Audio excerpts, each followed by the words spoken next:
ઘોડાનો એ તમારી બાજુ કરી આવવા વારા ભરાશે જ ના દૂધના 70 રૂપિયા લીટર વારા ભરાય મહિને લાખ રૂપિયા નહીં થાય પણ ગોનારા 10,000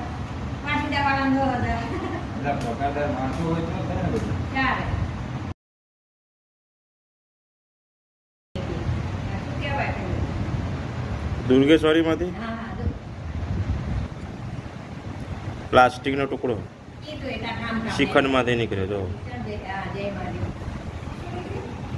એક કલાક કીધું કામ કામ એવું કરે સાદા આયો એટલે કેવું શું લેવું છે હવે આ પવાઈ મંદિરે મળે આપણે